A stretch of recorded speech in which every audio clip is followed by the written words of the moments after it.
Selamat pagi, Pak Torosoki.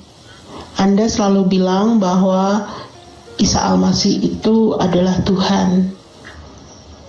Apa sih buktinya gitu? Apa sih referensinya?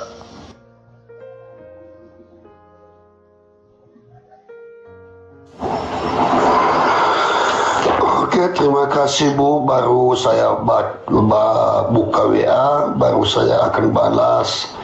Kenapa saya mengatakan bahwa Isa Al-Masih itu adalah Tuhan? Karena banyak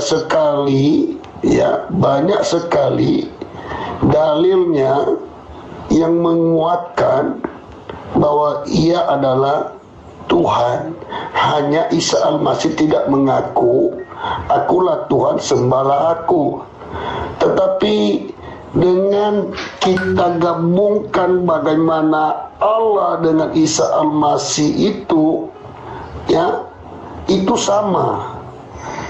Contohnya salah satu, Isa Al-Masih itu terkudus sepanjang abad di dalam hadis. Nah, Allah juga kudus. Nah, itu salah satu contoh. Nah, begitu. Selamat pagi dan semangat pagi.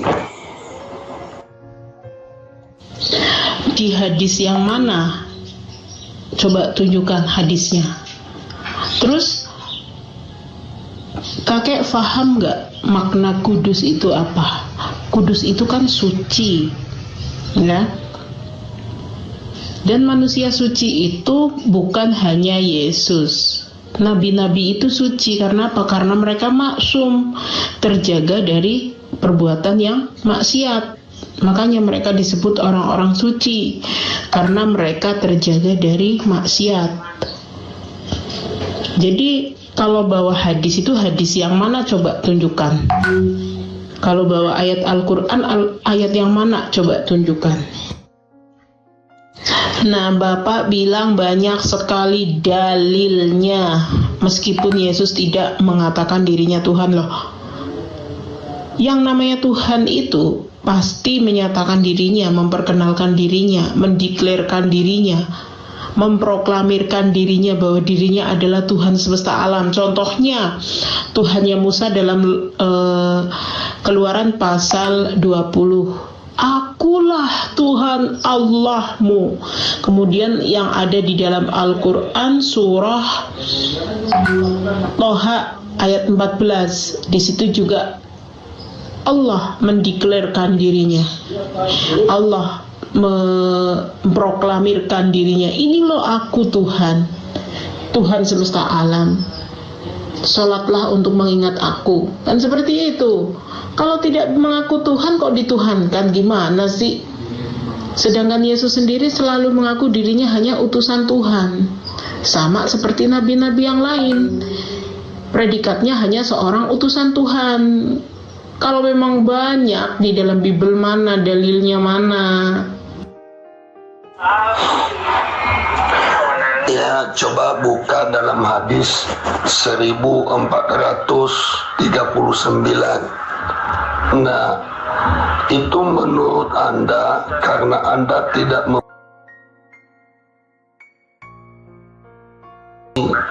semua nabi-nabi itu suci. Ya, tidak ada dalilnya yang mengatakan seperti di hadis bahwa Isa Al-Masih itu terkudus suci sepanjang abad. Coba deh tunjukkan dalilnya ke saya.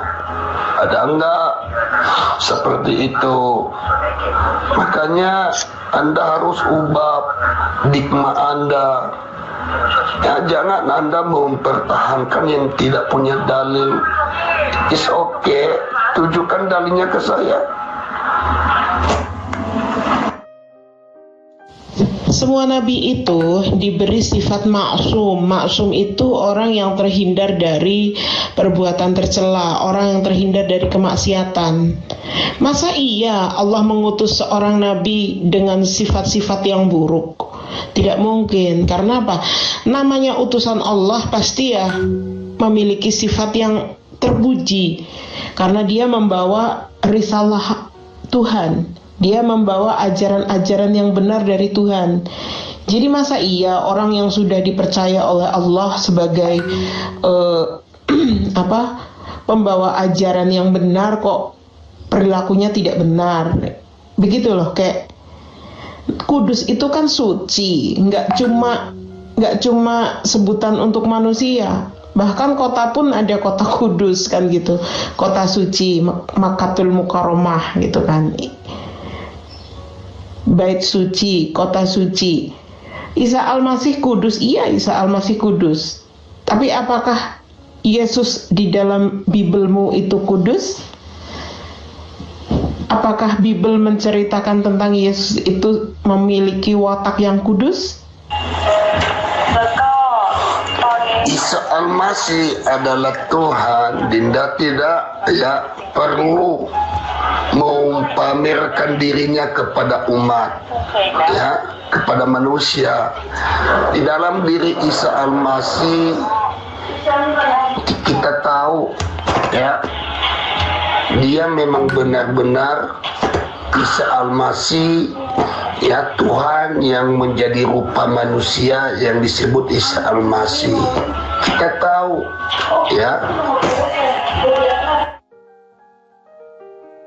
Nah, Bapak sadar nggak nih dengan statement Bapak ini? Justru dengan statement ini Bapak sudah menyanggah secara tidak sadar bahwa Isa Al-Masih itu adalah Tuhan. Nah, jika Bapak mengatakan Isa Al-Masih tidak memiliki sifat kesombongan karena tidak ada pengakuan Isa Al-Masih bahwa dirinya adalah Tuhan, begini Pak, justru karena Isa Al-Masih tidak memiliki sifat sombong, makanya dia bukan Tuhan. Karena apa? Karena kesombongan itu hanya layak, hanya pantas disandang oleh Allah. Karena Allah lah yang maha kuasa, maha segala-galanya, maha suci, maha berkuasa atas tiap-tiap sesuatu, gitu loh. Jadi kalau Bapak mengatakan Isa Al-Masih tidak memiliki sifat sombong, maka dengan demikian sudah gugurlah ketuhanan Isa Al-Masih. Karena hanya Allah yang memiliki sifat sombong, gitu loh. Makhluk itu tidak boleh memiliki sifat sombong, seharusnya tidak bersifat sombong. Karena apa? Dengan kesombongan makhluk, maka itu akan menghilangkan definisi kemanusiaannya, gitu loh. Akan menghilangkan definisi manusia dari kemanusiaannya, dari kodratinya sebagai manusia. Karena sesungguhnya mutakabirin atau sombong itu hanyalah milik Allah. Sombong itu hanya pantas disandang oleh Allah. Dia sang pemilik alam semesta ini, dia sang pemilik jagat raya ini, sang pemilik dunia dan akhirat nanti. Jadi jelas ya Pak, kenapa Isa Al-Masih tidak punya sifat sombong? Itu karena dia bukan Tuhan. Memang hanya Tuhan yang pantas bersifat sombong. Selain Tuhan mana bisa bersifat sombong? Mana layak bersifat sombong?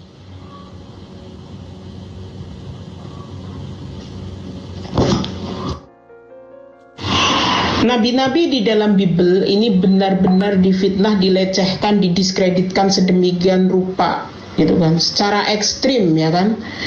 Bahkan begitu buruk akhlak dan perilaku para nabi di dalam Bible. Contohnya Kejadian pasal 25 ayat 5, Abraham memberikan segala harta miliknya kepada Ishak, tetapi kepada anaknya yang diperolehnya dari gundik-gundiknya ia memberikan pemberian, kemudian ia menyuruh mereka masih pada waktu ia hidup meninggalkan Ishak anaknya yang pergi ke sebelah timur. Nah, Nabi Ibrahim dianggap memiliki gundik, ya kan? Kemudian fitnah terhadap Nabi Nuh yang gemar mabuk dan gemar bertelanjang. Itu ada pada Kejadian pasal 9 ayat 20. Nuh menjadi petani, dialah yang mula-mula membuat kebun anggur, ya kan? Jadi seorang pemabuk, ya kan. Kejadian pasal 9 ayat 21, setelah ia minum anggur mabuklah ia dan ia telanjang dalam kemahnya. Nah kan ini luar biasa, Bible mendiskreditkan para nabi. Kemudian fitnah kepada Nabi Sulaiman itu ada pada Raja-Raja pasal 11 ayat 3. Ia mempunyai 700 istri dari kaum bangsawan dan 300 gundik. Istrinya itu menarik hatinya daripada Tuhan. Ini bentuk pelecehan terhadap Nabi Sulaiman atau Salomo. Kemudian 1 Raja-Raja pasal 11 ayat 9. Sebab itu Tuhan menunjukkan murkanya kepada Salomo sebab hatinya telah menyimpang daripada Tuhan dan Allah Israel, yang telah 2 kali menampakkan diri kepadanya. Kejadian pasal 11 ayat 10. Dan yang telah memerintahkan kepadanya dalam hal ini supaya jangan mengikuti Allah lain, akan tetapi ia tidak berpegang pada yang diperintahkan Tuhan. Fitnah terhadap Nabi Harun sebagai pembuat berhala dan menyuruh orang-orang Israel menyembahnya, itu ada pada Keluaran pasal 32 ayat 3. Lalu seluruh bangsa itu menanggalkan anting-anting emas yang ada pada telinga mereka dan membawanya kepada Harun. Keluaran pasal 32 ayat 4. Diterimanya itu dari tangan mereka, dibentuknya dengan pahat dan dibuatnya daripada anak lembu tuangan. Kemudian berkatalah mereka, hai Israel, inilah Allahmu yang telah menuntun engkau keluar dari tanah Mesir. Nah, kan? Ini ada pada Keluaran pasal 32 ayat 4. Nabi Harun difitnah sebagai pembuat berhala dan menyuruh orang-orang Israel untuk menyembah berhala. Kemudian Nabi Lut yang berzina dengan kedua putrinya. Nih kan, praktek incest ini terjadi pada Kejadian pasal 19 ayat 30, 31, 32, 33, 34 sampai dengan ayat 38. Kedua anak perempuannya di pegunungan, ia tidak berani tinggal di Zoar, maka diamlah dengan kedua anaknya. Nah kan di sini jelas ya, marilah kita beri ayah kita minum anggur lalu kita tidur dengan dia supaya kita menyambung keturunan dari ayah kita. Ini ada pada Kejadian pasal 19:32. Pada malam itu mereka memberi ayah mereka minum anggur, lalu masuklah yang lebih tua untuk tidur dengan ayahnya, dan ayahnya itu tidak mengetahui ketika anaknya tidur. Dan ketika ia bangun keesokan harinya, berkatalah kakaknya kepada adiknya, tadi malam aku telah tidur dengan ayah, baiklah malam ini juga kita beri dia minum anggur, lalu masuklah engkau untuk tidur dengan dia supaya kita menyambung keturunan dari ayah kita. Nah, ini fitnah yang luar biasa terhadap Nabi Lut, yang seolah-olah Nabi Lut ini dituduh berzina dengan kedua putrinya secara incest. Na'udzubillah min dzalik.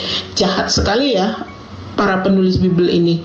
Kemudian fitnah yang keenam adalah fitnah kepada Nabi Yakub, mengawini dua perempuan kakak adik sekaligus. Ini ada pada Kejadian pasal 29 ayat 26, 27, 28. Genapilah dahulu 7 hari perkawinanmu dengan anakku ini, kemudian anakku yang lain pun akan diberikan kepadamu sebagai upah, asal engkau bekerja pula padaku 7 tahun lagi. Ini ada pada Kejadian pasal 29 ayat 27. Silahkan dibaca dari Kejadian 29, satu periskop saja kakek sekalian biar jelas. Kemudian fitnah kepada Nabi Yakub dianggap sebagai penipu yang dia bergumul dengan Allah dan menang. Nah ini menggelikan ya. Yakub menang ketika bergumul dengan Tuhan. Kan lucu. Itu coba dicek pada Kejadian pasal 27 ayat 35, 36. Kemudian Kejadian pasal 32 ayat 24 sampai ayat 27. Sampai ayat 29, mohon maaf. Pada ayat 28 tertulis, namamu tidak akan disebutkan lagi Yakub, tetapi Israel, sebab engkau telah bergumul melawan Allah dan manusia, dan engkau menang. Hebat sekali Yakub ini memenangkan pergumulan dengan Allahnya. Lucu sekali ini. Aduh ya Allah. Kemudian fitnah kepada Nabi Daud. Ia difitnah sebagai seorang pezina yang berzina dengan istri orang lain, gemar menggiling istri orang lain, gitu kan. Dalam 2 Samuel pasal 11 ayat 2, sekali peristiwa pada waktu petang ketika Daud bangun dari tempat pembaringannya, lalu ia berjalan-jalan di atas sotoh istana, tampak padanya dari atas sotoh itu seorang perempuan sedang mandi. Perempuan itu sangat elok rupanya. Lalu Daud menyuruh orang bertanya tentang perempuan itu, dan orang itu berkata, itu adalah Betsheba. Itu adalah Betsheba binti Eliam, istri Uria orang Hetut, tidur dengan. Kemudian gak sampai situ aja. Pada 2 Samuel pasal 13 anak Nabi Daud, si Amnon ini memperkosa adiknya sendiri. Dipeganglah gadis itu dan berkata kepadanya, marilah tidur denganku adikku. Lah ini praktek incest yang ada di dalam Bible. Jangan-jangan praktek incest ini terinspirasi dari Bible nih. Kemudian 2 Samuel pasal 13 ayat 12. Tetapi gadis itu berkata kepadanya, tidak kakakku, jangan perkosa aku, sebab orang tidak berlaku seperti itu di Israel. Janganlah berbuat noda seperti itu. Kemudian pada ayat 14-nya, tetapi Amnon tidak mau mendengarkan perkataannya, dan sebab ia lebih kuat daripadanya, diperkosanya lah adiknya itu, lalu tidur dengan dia. Begitu. Tidak sampai situ loh. 2 Samuel pasal 16 ayat 21, silahkan dibaca kakek. Anak Nabi Daud, Absalom, berzina dengan istri-istri ayahnya. Lah ini sebuah kekurangan ajaran yang luar biasa gitu kan. Fitnah yang luar biasa terhadap Nabi Daud dan keluarganya. Kemudian Yehuda, anak Nabi Yakub, berzina dengan Tamar, menantunya sendiri, yang nanti jika diurut-urut melalui kitab Kejadian 38 ayat 15 sampai dengan ayat 30 ya, itu nanti akan kita temukan bahwa anak perzinahan dari Yehuda ini ternyata nenek moyangnya Yesus. Kemudian fitnah kepada Ruben, anak tertua Nabi Yakub, berzina dengan gundik ayahnya. Belum lagi Nabi Yesaya berjalan telanjang bulat, tidak berkasut 3 tahun lamanya, masuk angin kakek. Juga para tawanan Asyur ini disuruh telanjang 3 tahun. Ini aduh gimana nih. Jadi nabi-nabi di dalam Al-Quran itu nabi-nabi yang benar-benar utusan Allah. Jadi mereka memiliki sifat yang maksum. Al-Quran menceritakan tentang nabi-nabi ini apa adanya, tanpa harus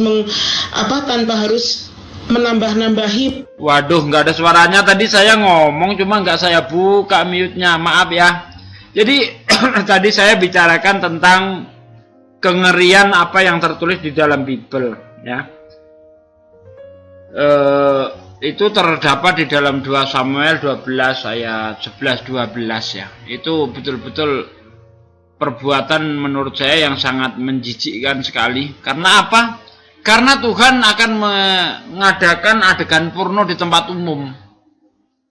Sebagaimana yang tertulis dalam 2 Samuel 12 ayat 11-12. Beginilah firman Tuhan, bahwasanya malapetaka akan kutimpakan ke atasmu, dia datang dari kaum keluargamu sendiri. Aku akan mengambil istri-istrimu di depan matamu dan memberikannya kepada orang lain. Orang itu akan bersetubuh dengan istri-istrimu di siang hari. Itu kalau terjemahan lama. Kalau terjemahan baru sekarang, orang itu akan tidur ya, dengan istri-istrimu di siang hari. Sebab engkau telah melakukannya secara tersembunyi, tetapi aku akan melakukan itu di depan seluruh Israel secara terang-terangan. Nah, jadi Tuhan akan mengadakan adegan porno di tempat umum secara terang-terangan. Kenapa Tuhan begitu? Karena Daud ketika selingkuh dengan Batseba itu secara sembunyi-sembunyi. Tapi Tuhan ingin membalas secara terang-terangan supaya setiap orang lihat. Wah, kan mantap ini. Adegan uwi-uwi ya di tempat umum. Tuhan yang mengadakan. Coba bayangkan, apa ini? Tuhan kok seperti itu? Dan yang lebih mengherankan lagi, seharusnya yang dikena hukuman itu kan Daud, bukan istri-istrinya. Daud yang selingkuh, Daud yang berzina, istri-istri Daud yang dipermalukan, dijadikan artis porno di tempat umum. Wah, ini kan betul-betul apa ya, sangat mengerikan lah. Kalau di dalam Islam, subhanallah, tidak ada kisah-kisah semacam itu. Ya, di dalam Islam kata-katanya indah. Siapapun membaca menjadi tentram hatinya. Bisa dibaca semua kalangan. Bisa dibaca semua usia. Ya, ketika anak-anak membaca Al-Quran tidak merusak otaknya. Tapi ketika anak-anak membaca Bible bisa rusak otaknya. Sebagaimana yang dikatakan oleh seorang ahli perjanjian baru itu, saya lupa namanya. Dia mengatakan bahwa jauhkan Bible itu dari anak-anak. Ya, masukkan lemari dan kuncilah. Karena apa? Karena Bible ini ayat-ayatnya ya cabul, porno, banyak sekali seperti itu. Makanya itu, ya, orang membaca Bible bukan menjadi semakin baik kalau dibaca keseluruhan tuh ya. Ya itu akhirnya jadi penghujat dan sebagainya. Kita lanjut.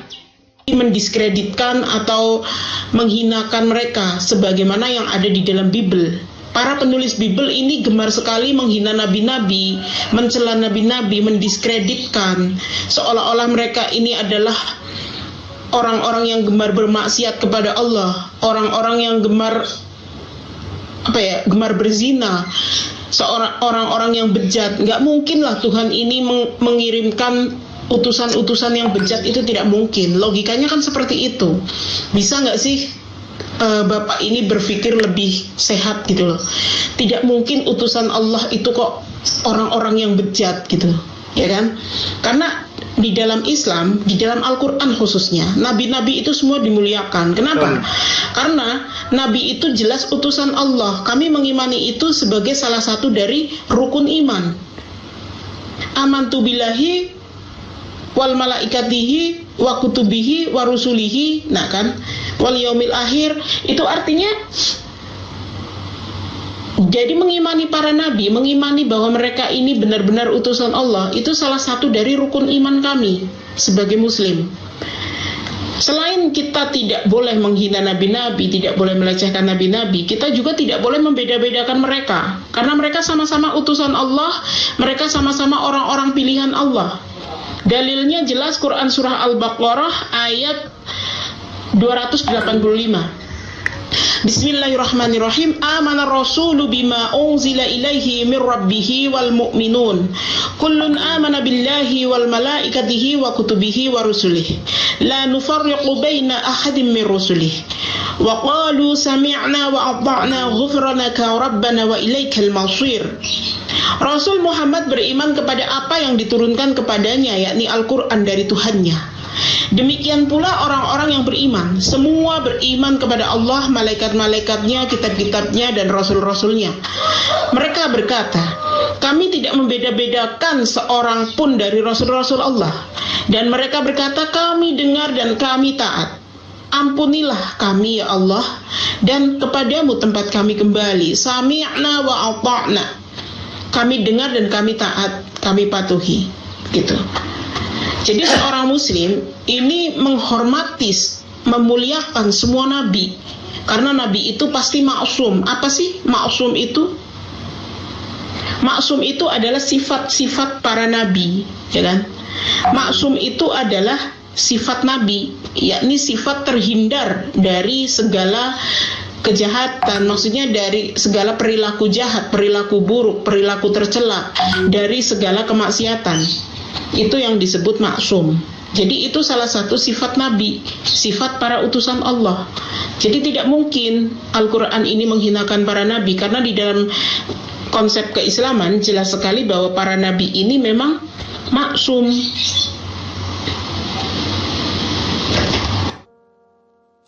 Ini aku jadi geli kayak Yesaya pasal 20 ayat 4. Demikianlah Raja Asyur akan mengirim orang Mesir sebagai tawanan dan orang Ethiopia sebagai buangan tua dan muda, telanjang dan tidak berkasut dengan pantatnya kelihatan. Suatu penghinaan bagi Mesir. Astagfirullah, ini apa sih ayat seperti ini? Masuk angin. Aduh ya Allah kakek.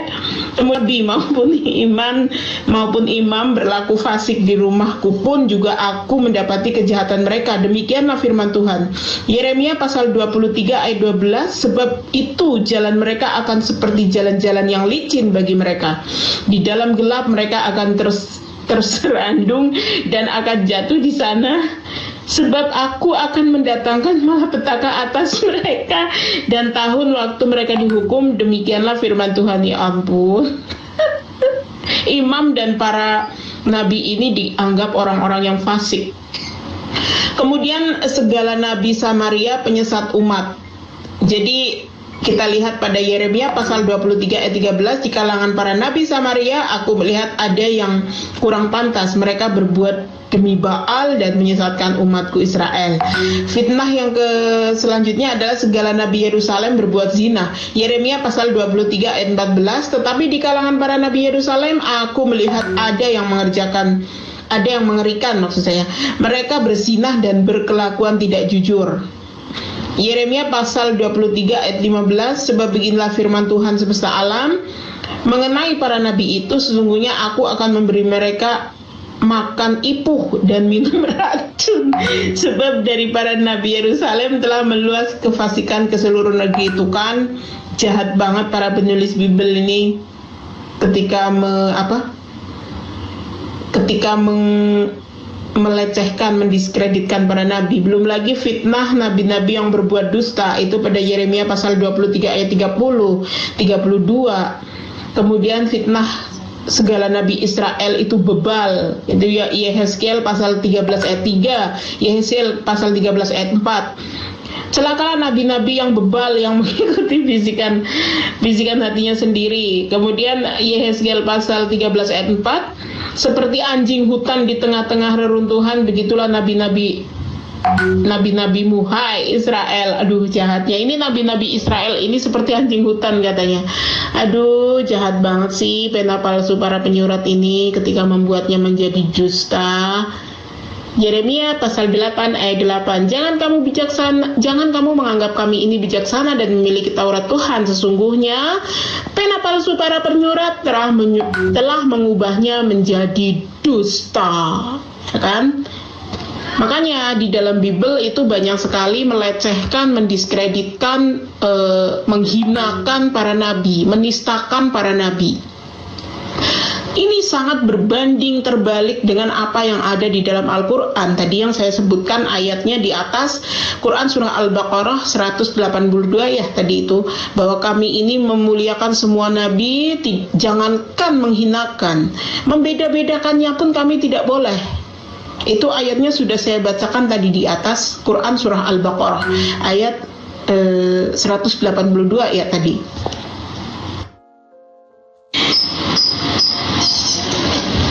Jadi jangan disama-samakan ya Pak, ketika Bible gemar melecehkan, mendiskreditkan para nabi, itu karena pena palsu para penyurat sudah mengubahnya menjadi dusta, seolah nabi-nabi ini adalah orang-orang yang bejat, orang-orang yang gemar mengkoleksi istri, gundik dan lain sebagainya, orang yang gemar berzina. Bahkan ada Nabi Lot ya, itu di fitnah oleh Bible, beliau menzinahi kedua putrinya dan lain sebagainya. Jelas ini bertentangan dengan apa yang ada di dalam Al-Quran. Di dalam Al-Quran semua nabi itu adalah orang-orang yang maksum, terhindar dari kemaksiatan dan dosa-dosa besar. Mereka orang yang terjaga, ya kan? Karena apa? Tidak mungkin Allah itu mengutus seorang utusan, seorang nabi ini sebagai figur-figur yang berakhlak bejat, gitu kan? Karena apa? Maksum itu adalah sifat para nabi. Maksum itu diterjemahkan dari kata aisomah. Dalam bahasa Arab berasal dari kata asomah. Imam Ibnu Qutaibah rahimahullah berkata, asomah artinya mana'a dari muncul kata aismatu, yaitu orang yang terjaga dari kemaksiatan. Dan sifat aismatu ini adalah sifat para nabi, yaitu mereka semua terjaga dari kesalahan dalam menyampaikan risalah Tuhan atau menyampaikan agamanya. Mereka juga terjaga dari dosa-dosa besar.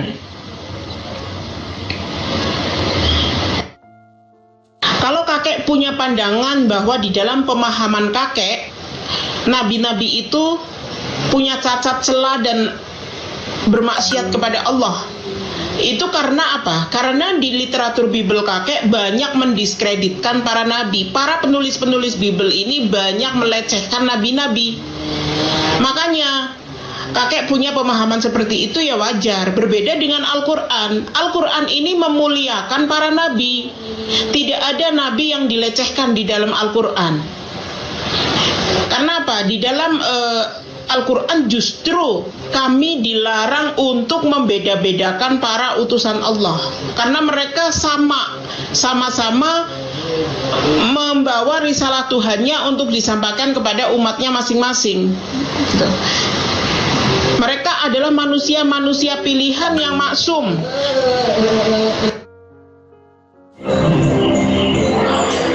Untuk mempertahankan argumentasi Anda, Dinda, Anda tidak menjawab pertanyaan saya di atas. Ya, tunjukkan mana dalilnya nabi-nabi yang tertulis dinyatakan bahwa dia kudus, dia suci. Ya, itulah berargumentasi, itu harus kamu bantah. Ini ayatnya, nabi ini dia kudus, suci. Ya berarti gagal dong yang terdapat di dalam diri Isa gitu. Berarti pendeta Torosoke ini apa ya, sumbu pendek dia. Padahal sudah dijawab panjang lebar seperti itu. Di dalam Islam para nabi tidak perlu disebut satu-satu. Ya, para nabi itu maksum, suci dia. Ya, tidak punya dosa. Para nabi semua maksum, tapi masih bertanya juga, sebutkan nabi ini, nggak perlu seperti itu. Ya, kita bukan orang-orang bodoh yang harus dicokoi seperti itu. Ketika dikatakan para nabi itu maksum, ya sudah, berarti semua nabi tidak terkecuali. Kemudian bukan cuma para nabi sebenarnya, setiap bayi yang baru lahir juga dikatakan suci. Kullu mauludin yulat alal fitrah. Ya, semua bayi yang baru lahir itu suci dia. Nanti tergantung orang tuanya mau dijadikan apa dia. Mau dijadikan Kristen, jadikan Hindu, Buddha, Majusi, Yahudi. Itu tergantung orang tuanya. Bagaimana orang tua itu mendidik anaknya, gitu loh. Tapi pada dasarnya setiap orang yang terlahir itu suci. Tidak peduli dia anak siapapun. Mau anak perampok kek, mau anak orang Islam, mau anak orang Hindu, orang Buddha, orang Kristen, nggak peduli. Pokoknya yang lahir, bayi baru lahir itu suci. Nah, seperti itu. Jadi ketika orang dikatakan suci, ini tidak bisa merubah posisinya sebagai manusia, tidak bisa naik pangkat jadi Tuhan, nggak bisa. Manusia ya manusia, Tuhan ya Tuhan, begitu. Bukankah di dalam kitab Bilangan 19 ayat 23, Tuhan bukan manusia, juga bukan anak manusia. Apakah ketika anak manusia ini suci lalu dikatakan dia Tuhan? Oh, nggak bisa seperti itu. Tapi kalau kita lihat di dalam Bible sendiri ya, sebenarnya Yesus itu nggak suci kok. Banyak sekali melakukan kesalahannya. Ini menurut Bible ya, bukan menurut Al-Quran. Contoh, ketika Yesus berkata kepada para murid-muridnya, ya, di dalam Lukas 24 ayat 46 contohnya, ya, bahwa Mesias harus menderita, mati dan bangkit dari antara orang mati pada hari yang ketiga. Ada tertulis katanya, Mesias harus menderita, mati dan bangkit dari antara orang mati pada hari ketiga. Ini sudah saya debatkan dengan puluhan orang-orang Kristen termasuk para pendeta, nggak bisa jawab. Jawabannya muter-muter. Bahkan pernah saya diskusikan dengan Edi Sidaputar, tunjukkan di mana ada tulisan semacam itu di dalam Bible. Ya, kalau bisa saya minum kencing selama setahun, saya bilang. Nggak bisa jawab, karena memang tidak ada tertulis di dalam Bible bahwa di dalam kitab perjanjian lama maksudnya ya. Karena Yesus itu kalau kita lihat dari ayat 44 sampai ayat 45 itu kan dia mengacu tentang dirinya di dalam kitab Taurat, Zabur, dan kitab para nabi, kan begitu. Nah, tapi setelah dicek tidak ada kata-kata seperti itu. Tulisan seperti itu nggak ada. Lalu orang Kristen kebanyakan menjawab, itu nubuat, tersirat. Yang namanya tertulis itu bukan tersirat, tapi tersurat, termaktub. Sudah ditulis, begitu loh. Nah, justru kalau kita lihat dari sini, apalan iblis mengenai perjanjian lama itu lebih benar daripada perkataan Yesus. Daripada Yesus nggak hafal perjanjian lama sepertinya. Karena contoh lagi seperti ini, iblis berkata kan ketika mencobai Yesus dibawa ke bukit tertinggi itu, jatuhkanlah dirimu, ya, karena ada tertulis Malaikat akan menatang engkau di atas tangannya supaya kakimu jangan terantuk pada batu. Itu jelas tertulis di dalam Mazmur 91 ayat 11-12 itu. Ada tulisan semacam itu. Tapi apa yang dikatakan oleh Yesus tidak terbukti, tidak ada. Gitu loh. Berarti iblis lebih pinter, lebih ngerti. Nah, karena di dalam kitab Perjanjian Lama itu tidak ada, maka di sini Yesus dusta. Orang yang dusta berarti dia tidak suci. Kemudian diulang lagi oleh Yesus. Kata Yesus begini di dalam Matius 4 ayat 10. Nyala iblis, sebab ada tertulis, engkau harus menyembah Tuhan Allahmu dan kepadanya lah engkau berbakti. Cari sampai rambutnya botak, kepalanya botak. Nggak ada perintah Tuhan kepada iblis untuk menyembahnya, itu tidak ada. Di mana ada tulisan semacam itu? Nyala iblis, sebab ada tertulis, engkau harus menyembah Tuhan Allahmu dan kepadanya lah engkau berbakti. Coba dicari tulisan semacam itu, nggak ada. Nah, Yesus dusta lagi, ya, dusta. Ini kesalahan yang fatal. Kemudian kalau kita lihat lagi di dalam Markus 11 misalnya, ayat 1-3, Matius 21 ayat 1-3, Lukas 19 ayat 29 sampai ayat 33. Itu di situ Yesus menyuruh muridnya mengambil keledai orang tanpa izin. Yesus berpesan, pergilah kamu ke kampung di depanmu itu. Kamu akan menemui keledai muda tertambat yang belum pernah ditunggangi orang. Lepaskan, bawa kemari. Izinnya di mana? Perintah izinnya di mana di situ?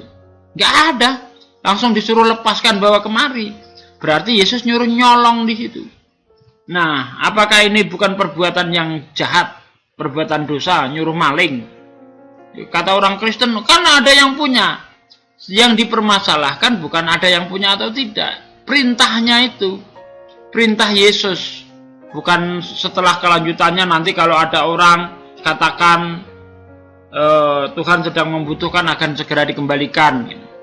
Nggak ada perintah, yang penting nggak ada perintah untuk izin kepada yang punya. Seharusnya kan ketika datanglah kamu ke kampung di depanmu itu, kamu akan menemui keledai muda tertambat, ya. Izin sama yang punya, lepaskan, bawa. Izin sama yang punya, terus bawalah kemari. Katakan Tuhan sedang membutuhkan, nanti akan dikembalikan. Kan seperti itu seharusnya. Tapi kan faktanya tidak. Lepaskan, bawa kemari. Wah, ini kayak preman aja kan begitu.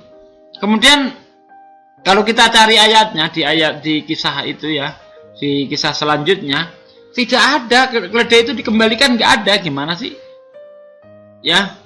Nggak ada dikembalikan. Nah, di sini kan sudah menyuruh mencuri, dusta pula. Begitu. Jadi Yesus itu dosanya seabrek. Kalau kita lihat di dalam Bible.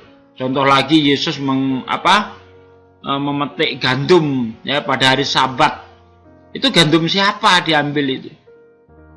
Kemudian Yesus mengutuk pohon ara yang tidak ada salah apa-apa, dikutuk karena tidak berbuah pada musim, karena tidak sedang musim buah ya. Ketika Yesus merasa lapar, Yesus dari jauh melihat pohon ara. Lalu Yesus mendekatinya, siapa tahu ada apa-apa yang bisa dimakan. Padahal saat itu sedang tidak musim buah ara. Nah, ketika melihat pohon ara itu tidak ada buahnya, dikutuk. Jangan lagi ada orang memakan buahmu, katanya. Apa salahnya pohon ara dikutuk-kutuk? Seperti contoh, kita mencari pohon buah rambutan di bawah pohon rambutan, sementara pada saat itu tidak musim buah rambutan, ya kan aneh. Kemudian karena nggak ada buahnya langsung kita tebang pohon itu, kan ini perbuatan konyol, namanya perbuatan bodoh seperti itu ya kan. Nah, kalau di dalam Al-Quran ya, semua nabi dimuliakan seperti yang dikatakan Dinda Rosalba tadi itu, la nufariqu baina ahadin min rusuli. Semua nabi itu kedudukannya sama, tidak ada yang dilecehkan sama sekali. Oke, kita lanjut lagi.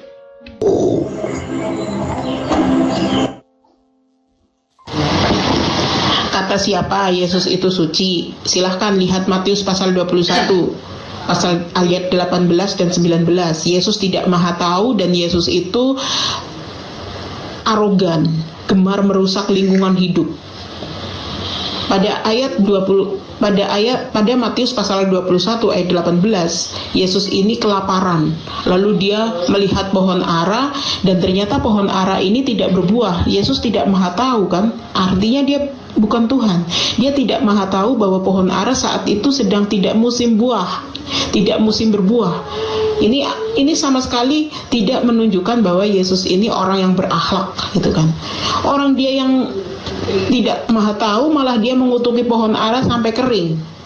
Kemudian Markus pasal 3 ayat 32 dan 33. Di situ Yesus durhaka, tidak mengakui ibu dan saudara-saudaranya. Ini anak durhaka. Ini menurut Bible loh ya. Kemudian Yesus menghina seorang perempuan, menyamakannya dengan anjing. Silakan lihat pada Matius pasal 15 ayat 24 sampai dengan ayat 27. Yesus meneriaki wanita Samaria itu sebagai anjing. Artinya ini sikap arogan yang luar biasa dan tidak layak gitu. Kurang ajar sekali ya orang yang menghinakan Yesus. Iya, pada kisah itu sebenarnya ya, kalau kita lihat kronologinya itu betul-betul tidak punya hati ini si Yesus ini. Ini kalau kita lihat di dalam Bible ya. Karena seperti yang disebutkan oleh Dinda Rosalba di dalam Matius 15 ayat itu, kita mulai dari ayat 23. Nah, kalau kita lihat dari ayat 23 itu kan ceritanya ada orang perempuan Samaria. Anaknya itu sedang kerasukan setan. Dia sedang mencari pertolongan. Ya. Dia sedang mencari pertolongan, lalu berkata dia kepada Yesus begini. Di ayat 22 ya. Maka datanglah seorang perempuan Kanaan, perempuan Kanaan ya, dari daerah itu dan berseru, "Kasihanilah aku ya Tuhan, anak Daud, karena anak perempuanku kerasukan setan dan sangat menderita." Tetapi Yesus sama sekali tidak menjawabnya. Lalu muridnya datang dan meminta kepadanya, "Suruhlah ia pergi, ia mengikuti kita," dengan berteriak-teriak. Jawab Yesus, "Aku diutus hanya kepada domba-domba yang hilang dari umat Israel." Tetapi perempuan itu mendekat dan menyembah dia sambil berkata, "Tuhan, tolonglah aku." Ya. Tetapi Yesus menjawab, "Tidak patut mengambil roti yang disediakan bagi anak-anak dan melemparkannya kepada anjing." Nah, coba. Perempuan ini minta tolong sampai berlutut menyembah, bisa disamakan dengan anjing. Astagfirullahaladzim, ini betul-betul perbuatan yang sangat sangat tidak manusiawi gitu loh. Ada orang butuh pertolongan, sedang panik dia karena anaknya kerasukan setan, berharap dapat pertolongan, malah disamakan dengan anjing. Tidak layak roti bagi anak-anak dilemparkan kepada anjing katanya. Astagfirullah. Betul-betul parah. Apakah begini bisa dijadikan Tuhan? Orang yang tidak punya hati seperti itu ya tidak layaklah jadi Tuhan. Tuhan itu kan maha pengasih, maha penyayang. Faktanya bagaimana? Ada orang minta tolong malah disamakan dengan anjing. Belum lagi kalau kita lihat umpatan-umpatan Yesus kepada orang Yahudi, bahkan kepada muridnya sendiri ya. Kepada orang Yahudi mengatakan, "Iblis bapakmu, ular beludaknya." Kepada muridnya juga disebut iblis. Kepada Petrus itu ketika Yesus mau ditangkap itu kan. Nah itu. Jadi ya dari mana dikatakan bahwa Yesus tidak punya dosa? Ternyata kalau kita pikir secara akal sehat ketika kita membaca Bible, walah dosanya Yesus seabrek, bahkan lebih parah daripada dosanya Adam. Kalau Adam hanya makan satu buah, Yesus dosanya banyak, udah makan gandum, buah orang itu ya. Terus kemudian ngambil keledai orang tanpa izin. Ya, menyuruh ngambil keledai orang tanpa izin. Ya, terus apalagi tadi berbohong soal ada tertulis ayat begono, debatan yang tidak seimbang.